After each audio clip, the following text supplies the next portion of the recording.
What's up, everybody? It's your old buddy Carolina Jackpot Time checking in. It is Saturday morning. It also means that it is October the 8th, 2022. And look, guess what?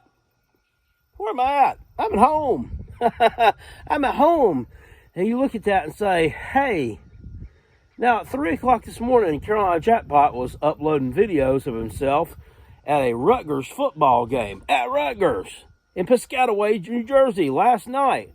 How in the world is he back in the upstate of South Kakalaki right now? Well, the miracles of modern aviation, huh?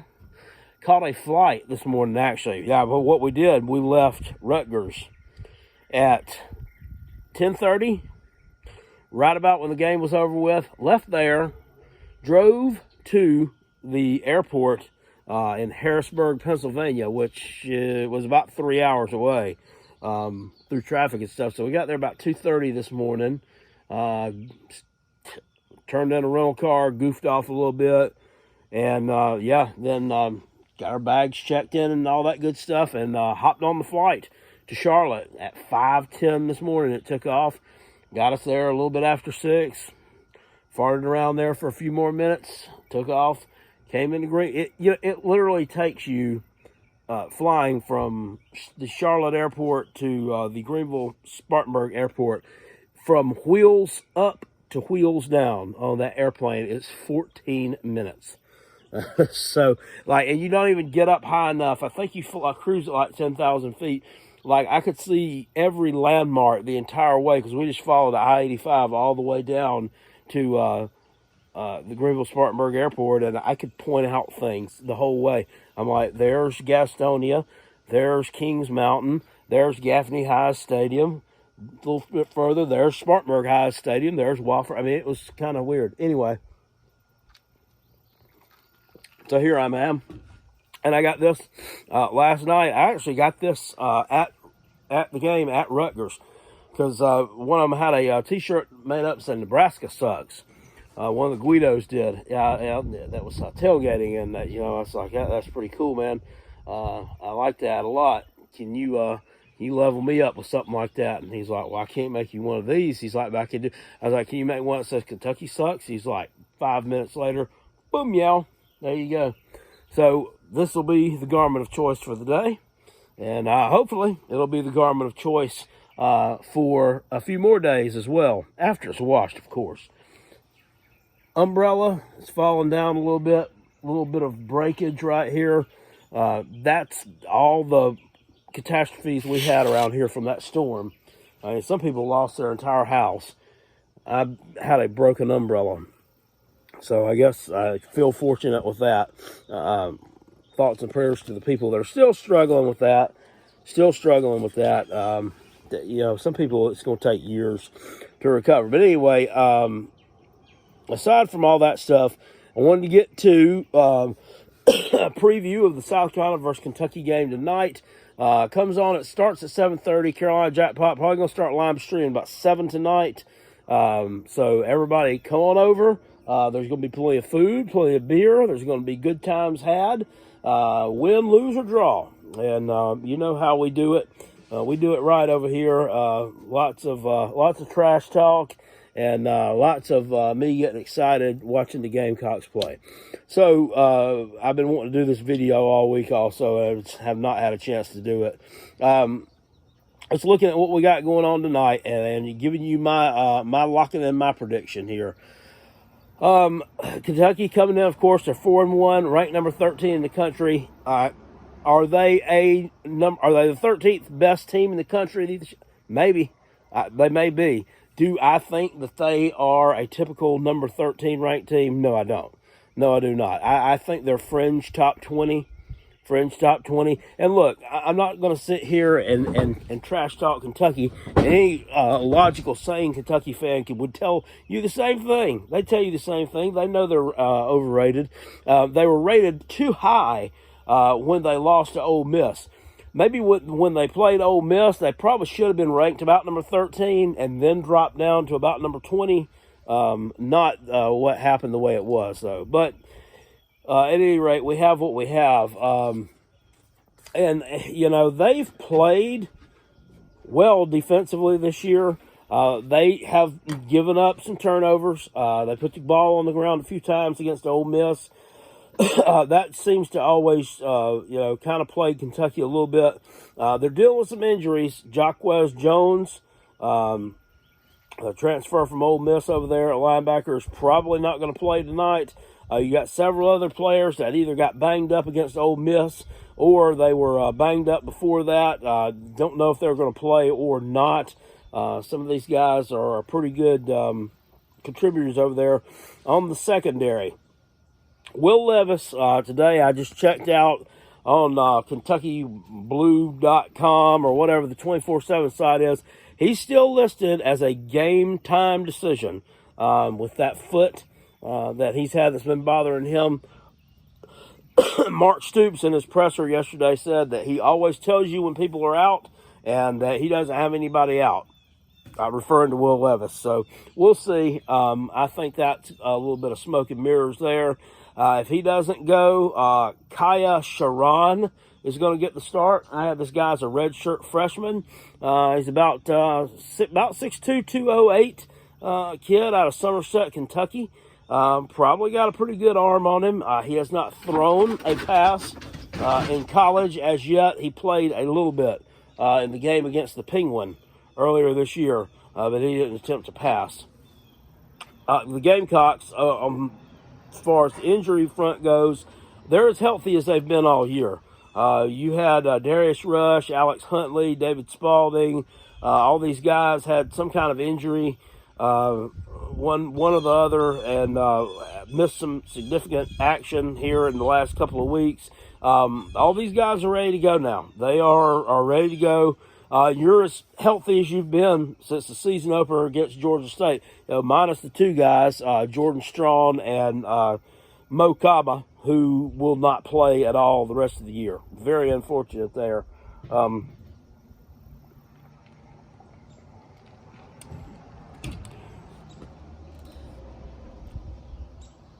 So, with that being said, I mean, how do I think this game is going to go? Here's what I think. You're looking at these statistics here. I mean, I look at games. I just match them up by statistics. I know what South Carolina's record against Kentucky's been in Lexington. Okay, well, you have a new coaching staff in there, and whether or not you think that coaching staff is better at situational type stuff than the Will Muschamp regime was, you got to say. You got to kind of wipe the slate clean with that for at least this game, because those traditions don't always carry over when you get a new coaching staff in here. That would have been my first points of attack. If I'd have been Shane Beamer taking over, it's like, look, we got to stop this streak against Kentucky on the road, especially. South Carolina hasn't won there since 2012. That's hard to believe. But it's true. They got upset in 2014, 35-28, I think the final score was. And then 2016 game, Kentucky kind of dominated you a little bit. 2018 game was the game where Benny Snell went off. I think we lost 24-10. It was 24-3 for the rest of the game. We scored one in garbage time. And then in 2000, that game was just, it was over before it ever got started. That was when half the team had done quit. That was COVID year too. 43-18, I think, or 41-18 was the final score of that one. That was abysmal. That was really embarrassing. It was a blowout. And the only good thing come out of that night was that's when they announced that Shane Beamer had been named head coach of the Gamecocks. And if you'll remember, if you were watching that, I live streamed that, and I was pissed off when I found out that he'd been named head coach. So, don't sit here and throw flack at me and say, well, Carolina Jackpot didn't want him when he come to. No, I didn't. I freely admit that. I did not want him for a head coach. I felt like the head coaching decision that needed to be made by an athletic director who got input from other coaches, who got input from other football people across the country of who we did. I didn't think that, the 2011 and 2012 team needed to decide who was going to be the new head coach. But you know what? I like the guy. I like what he's done so far. I like his message. I like his energy. I like the culture that he's trying to build. I like the enthusiasm. I like the way he's attacked the transfer portal. He's embraced it. He's not like some of these other fuddy-duddy stick-in-the-mud coaches, some unnamed schools that aren't very far from here that don't want to do anything with the transfer portal and are going to eventually get left behind. I like what he's doing so far. It's got to start translating to W's in the win-loss column. It's got to start translating to W's soon. This game tonight is a tipping point. Okay, if you lose this game tonight badly, is the season lost? Yeah, I think it is, because if you lose this one badly tonight with Kentucky, especially with either, and I'm gonna get with Levis in just a second. With either a banged up quarterback or a quarterback who's going to be out, and a fresh faced kid starting who barely has any experience whatsoever. If you can't get them then, and you can't take advantage of that, I don't know what you're going to be able to take advantage of the rest of the season. I mean, you may get your Missouri, you may get your Vanderbilt, but other than that, if you can't win this one tonight, or at least you play this game, it's a close, hard-fought game. Kentucky ends up winning probably just because of the fact they got the home field advantage. And they win by, less than a touchdown. And it's not like last year. Last year they won 16-10. That game didn't feel that close to me. That felt like more of a 16-6 or 16-3 game to me. We were a wet fart on offense. We really were. And we got dominated on the line of scrimmage, pushed around. Like a bunch of little bitches. Now, that can't happen again tonight. I'm going to get into that in a second, too. But some things have got to change in this rivalry, and some things have got to change tonight. This is a huge, huge game for Shane Beamer early in his tenure with the Gamecocks. Hopefully it's early in his tenure. Hopefully he's going to stay around a while. Hopefully he has a lot of success because I really like him. But just looking at them and these guys statistically,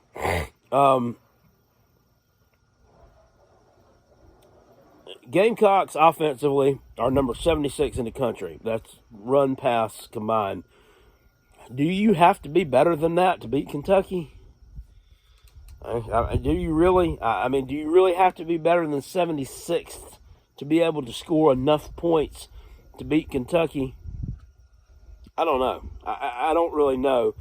And the reason why, the wild card in all of this is Chris Rodriguez. Kentucky's rush offense has been abysmal this year. They're number 13 in the SEC, I think. I don't know who's worse.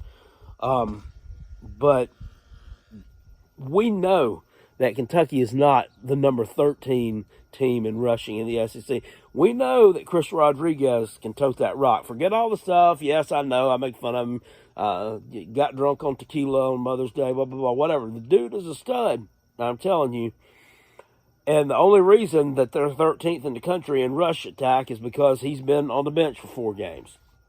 Played last week, looked a little rusty, 19 carries, had about 76, 77 yards in 19 carries, which is not great, but he's rusty. So I think that's going to be the wild card here. Can you stop him? Can you stop him? Defensively, South Carolina's number 106 versus the run. It don't get a whole lot worse than that. I think there's only 128 teams, or 126. So there's roughly 20 teams that are worse than you. That's it. But we're number 22 versus the pass. Combine that together, though, you have to be able to stop the run. You got to be able to stop the run. You played some teams in Georgia Southern or Georgia State, and South Carolina State, and even Charlotte to a degree, and which were not good passing teams. And then even Arkansas, to some certain degree, now I think K.J. Jefferson is a good quarterback, and I think he can throw the ball when he needs to. But, I mean, they were run first against the Gamecocks. They were run first against the Gamecocks with Rocket Sanders because they knew they could, because they knew they could do it.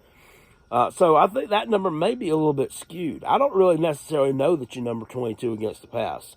If you get out there against Hendon Hooker's offense in a month or whenever it is, and you lived up to that number 22 in the country billing against the pass, we may have something going there. But I'm not so sure that you do that. Not so sure that you do that. So here's what I think happens in this game. I don't think Will Levis is playing. I don't think he's playing. I think that Mark Stoops is bullshitting us on that. They say he wants to play. That's all well and good, but here's the thing.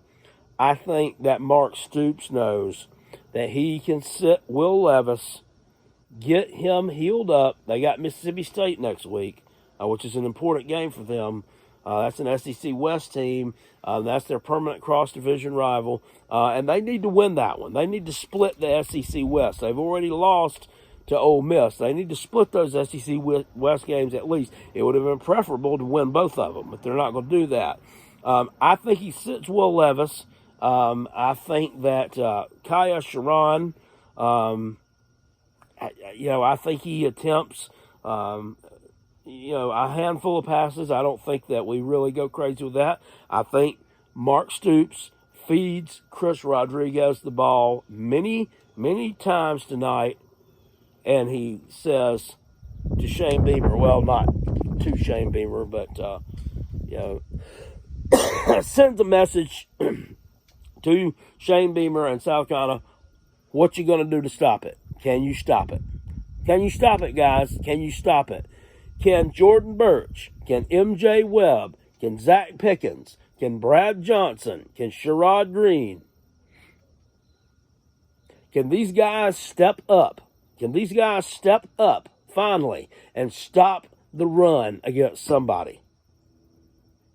Can we get the taffy out of our britches, please? Can we please get the taffy out of our britches? Can we please line up?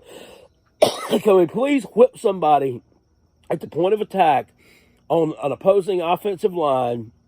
And can we clog up the middle and slow down this rushing attack? You're not going to stop Chris Rodriguez 100%. You're going to stop him 100%. But I think that if you hold him tonight under 100 yards, and then you don't and then on the flip side, you don't let Kavasiasie Smoke go for 150.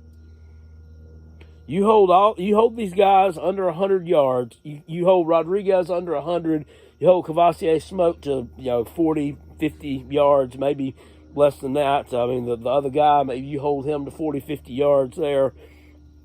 I think you have an excellent chance at winning this ball game, because I don't think they're going to beat you through the air. I don't think they're going to be able to beat you through the air. If Will Levis were healthy and he were playing, then things may be different. Wide receiver wise, they've got, they got a kid to transfer in from Virginia Tech that's doing some things for them. They got this freshman, this Dane Key, that they told us was going to be all world. I mean, he's been decent. So, with all this being said, either you pick with your head or you pick with your heart. And on this one, I'm going to look at this one. I'm going to step back from it for a minute. I'm going to look at it objectively. Okay, I did. I'm going to pick with my heart. I got the Gamecocks winning this game 31-21.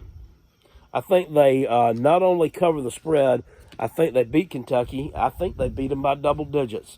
I think also, in addition to that as well, the more times they feed Chris Rodriguez the rock, the more times, obviously, it gives him chances to fumble, and I think he will fumble. That's where I think we're at, and I think the Gamecocks not only cover the spread, I think we win this thing tonight 31-21, straight out. I think Spencer Rattler has a good night. I think for the first time in a long time, he throws no interceptions. I think that Marshawn Lloyd Probably not going to go for 100 tonight.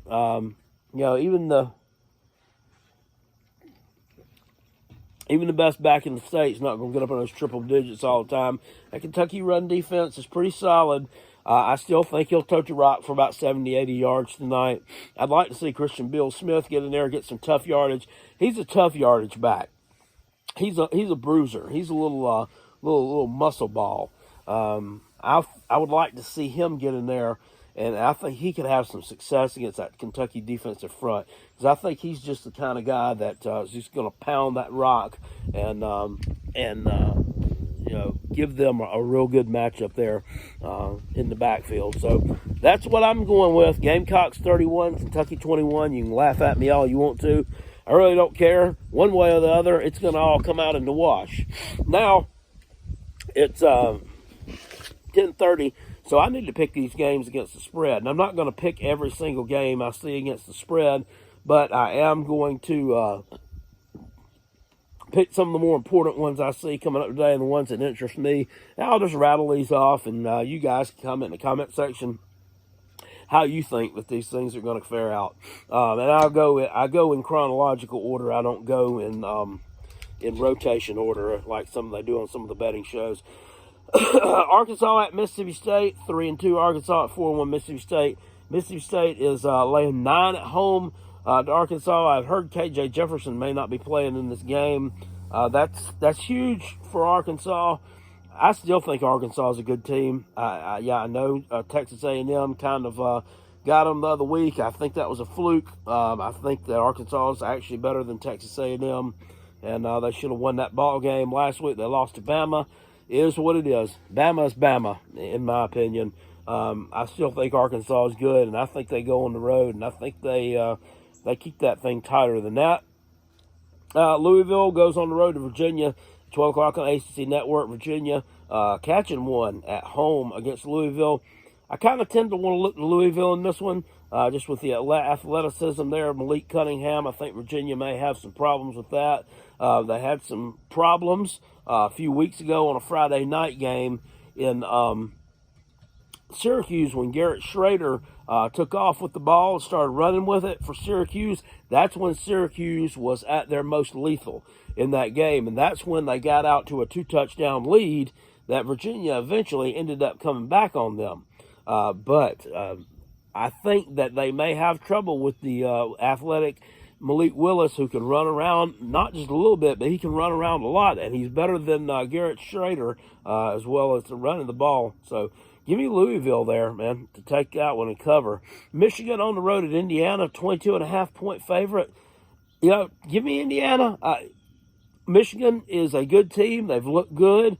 But their wins, the big ones, have been over blowout wins over terrible teams. They've not really looked all that impressive against the competition that they've faced so far in the Big Ten to me. They do have wins over them in that they didn't cover against Maryland at home.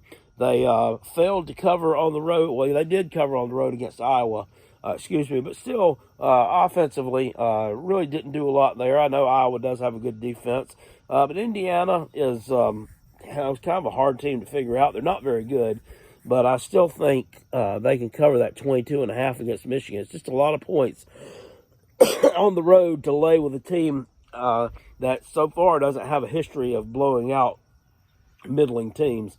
Mizzou on the road at Florida. Florida's favored in this game by 11. This one's kind of tough. Is that overreaction? Is Mizzou just going to come out and be flat? Because are they going to come out and keep fighting? I think Mizzou's got some fight to them, man. I think they really do. I think that they just gave out against Georgia the other night. I like them to cover that 11 points against Florida. I could see that being a one-touchdown game. I expect Florida wins it, but I don't think there's any quit in Mizzou. I don't think they're one of those teams that you're going to see put up an out-of-this-world performance and then go out and lay a big old fat egg the next week. And it's also a 12 noon kickoff. The Swamp is a tough place to play. It ain't as tough of a place to play at 12 noon. Another 12 noon game, Purdue and Maryland. Maryland is laying 3 at home against Purdue. Go ahead and give me Maryland. Good offense. Purdue got an upset win over Minnesota last week. I think they'll be napping a little bit this week. Going ahead and give me Maryland. TCU and Kansas. Kansas is a 7.5-point underdog at home to TCU. TCU, one of the fastest teams in the country. They're very explosive offensively. Ranked number 17 in the country right now. Kansas has been covering spreads, though, man. They have been covering. Nobody is believing in them right now in this game. Nobody's picking Kansas. I'm going to go out on a limb here and say Kansas covers that 7.5, and I think they might win this thing outright and run it to 6-0 and become bowl eligible. I know these Cinderella stories have got to end sometime, but I just don't know if TCU's the one to do it. Tennessee on the road at LSU. LSU is catching 3 at home against Tennessee. Look, everybody knows how I feel about Tennessee. I don't like them one bit, but I can't go against them in this situation here. Tennessee's going to come out fast. They are going to score their points. They're going to score them early and score them often. LSU is just a team. I don't know. They've played better as of late, but I don't know what their identity is. I really don't know. Like, is this a smash mouth running team? Is this a team that's got a running back who's gonna run all over the field and is able to beat you with the forward pass as well? Is this a team that's got a solid defense? I don't know. I don't know what their identity is. They've got some talented players there. Just think Brian Kelly doesn't have them all in the right spots yet. I'm taking Tennessee to cover in this one, and also hopefully will cash. I laid down a little personal bet of my own. Tennessee covering the first half spread of Tennessee -1, because I expect Tennessee to be up by at least a touchdown at halftime in this game. Texas at Oklahoma. Oklahoma catching 8.5 as the home team here in the Red River rivalry. Yeah, I'm going with Oklahoma. They've gotten blown out. They got blown out last week. They got beat by Kansas State the week before. It's time for them to get up off the mat, prove themselves. Brent Venables, honestly, this dude hadn't been in this situation in quite a while. At Clemson, he's been at Clemson for the better part of the last 10 years, and he was not in this situation there. Of course, he wasn't the head coach, but he, was the defensive coordinator, and they just, were not a team that was getting beat 2 weeks in a row. He's not used to that.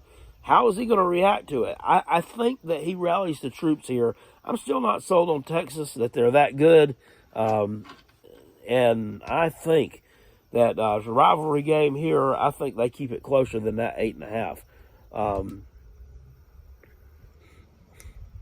Couple of lower classification games here. South Florida going on the road to Cincinnati. Cincy, 27-point favorite. Give me Cincy. South Florida's bad. Played one good game against Florida. Hadn't played any more. Auburn on the road at Georgia. Georgia's laying 28 at home. Give me Auburn, third-string quarterback or whatever they got going on there. I haven't been impressed with the way Georgia's played the past 2 weeks, and it's gone on for 2 weeks. I mean, I don't know that they're going to get it right this week in practice. I think there may be something amiss there. So this is a rivalry game, too. I think Georgia wins. I think they win really without a problem, but not by 28. ECU on the road at Tulane. Tulane laying 3 at home in New Orleans. I look towards Tulane here. Very powerful offense. Looked really good against Houston the other week. And East Carolina has kind of dropped off a little bit. So going ahead, give me ECU, or give me Tulane to cover that number.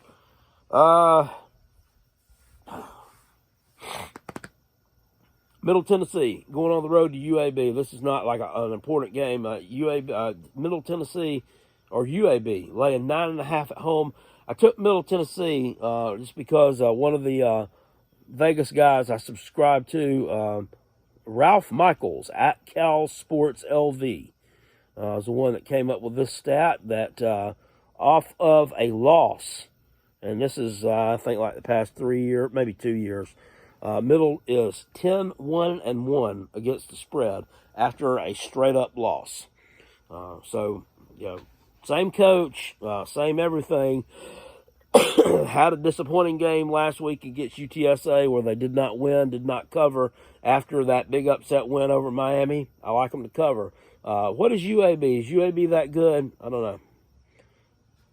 Texas Tech on the road at Oak State. Oak State's a 9-point favorite at home.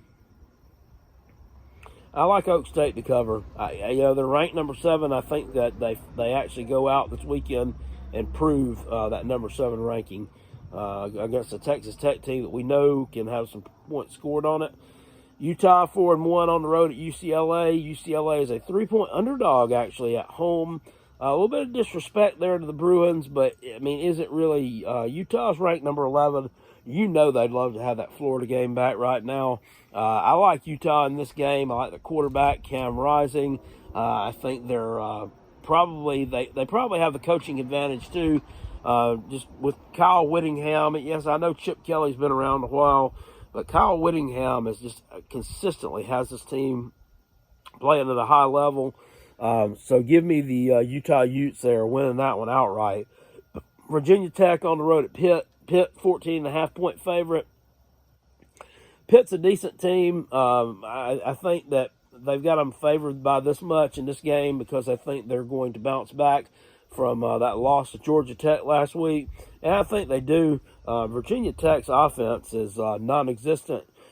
I think Pitt wins. I don't like them to win by 14.5.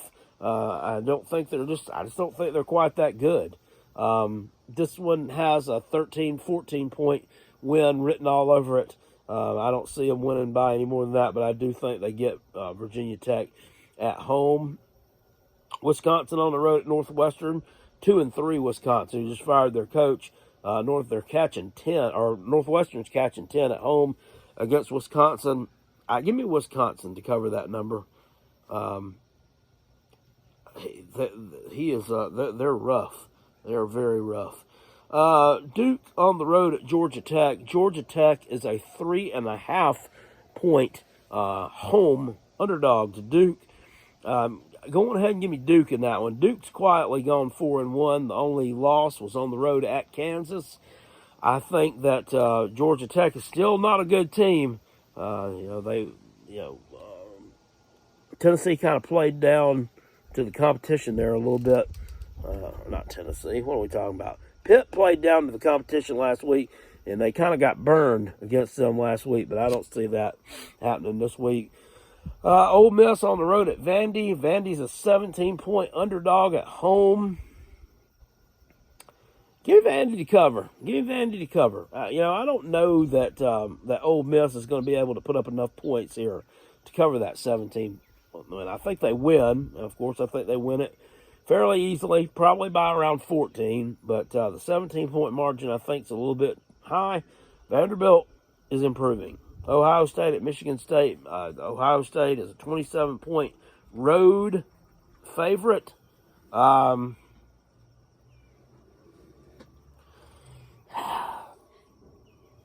don't know.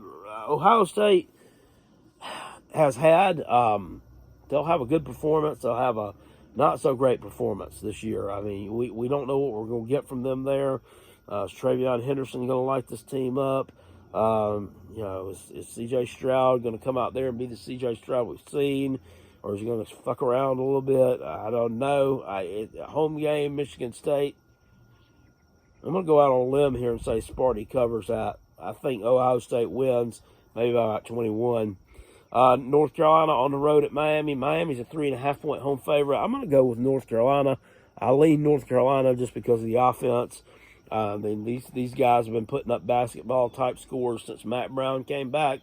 Don't see any reason why they can't do it against a Miami team that a couple weeks ago against Middle gave up like 70, 90, and another 70-yard touchdown pass.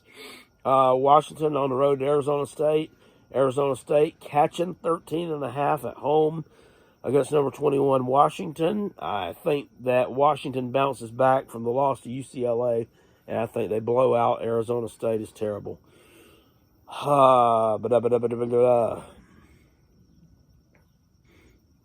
James Madison 4-0 at Arkansas State. Arkansas State's catching 11 at home. I take James Madison. I think they're going to run the football all over Arkansas State. I like James Madison this year. First year in FBS, and they're really they're making their mark. They're making their mark. Army on the road at Wake Forest. Right now, Wake Forest is a 16.5-point favorite at home.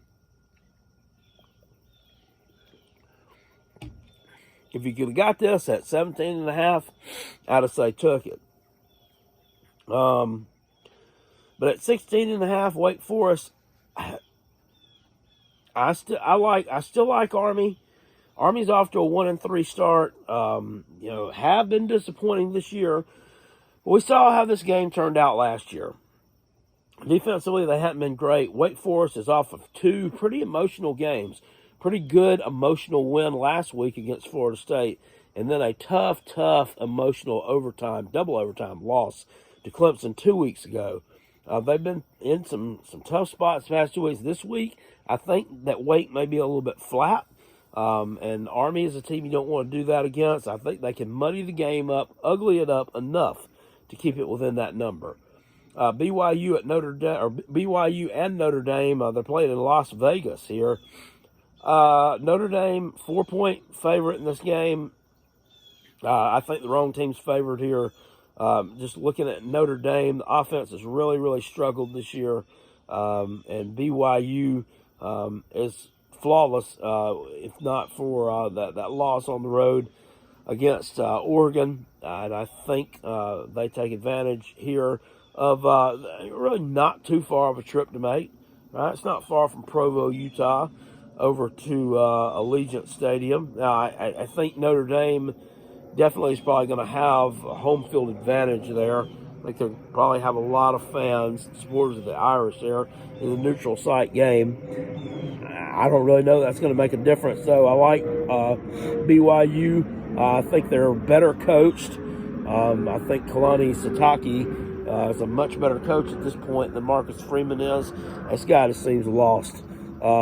They did have a breakout game against UNC the other week, and then had an off week, that being Notre Dame. But, I mean, UNC is the team that everybody fixes their offensive problems against, right?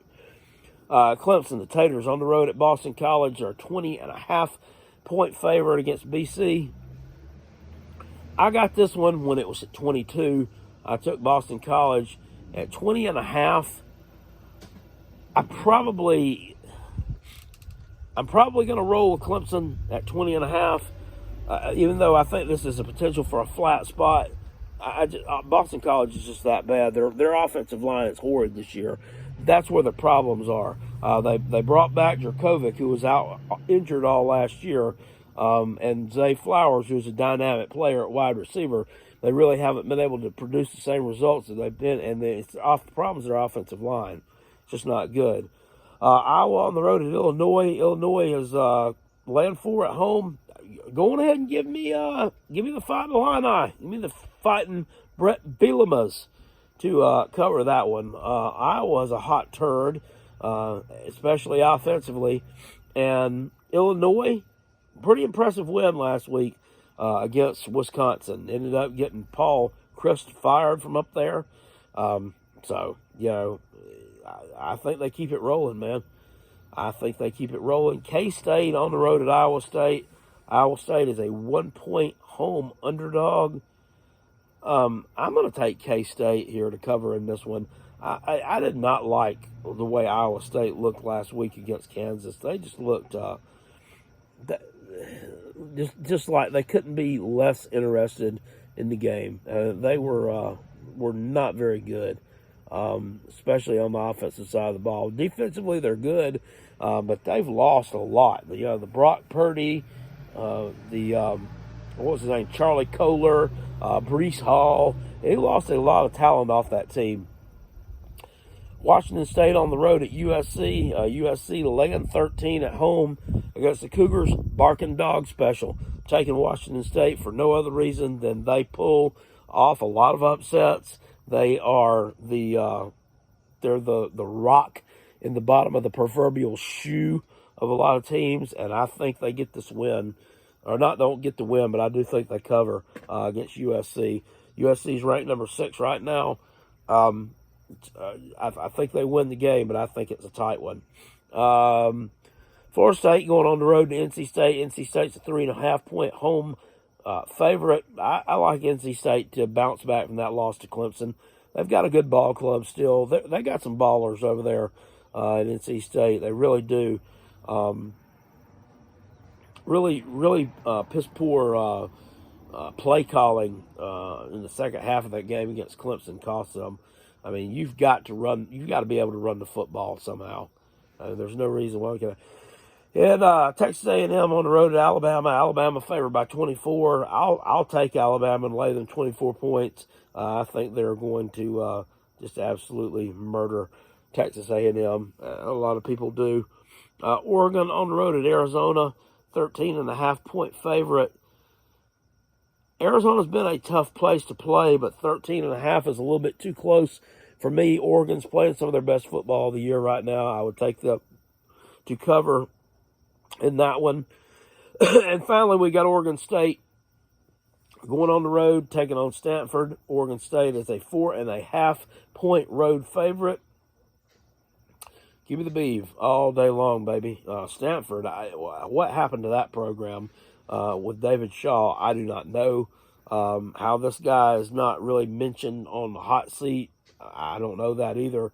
But things really need to turn around there in a hurry, or I think Mr. Shaw may find himself out on the street before the end of the season or at the end of the season. So that's my picks against the spread.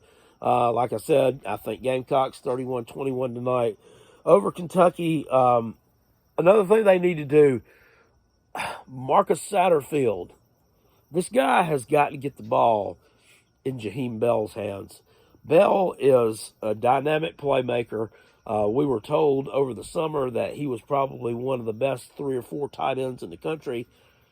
I haven't seen it. He hasn't had the ball in his hands.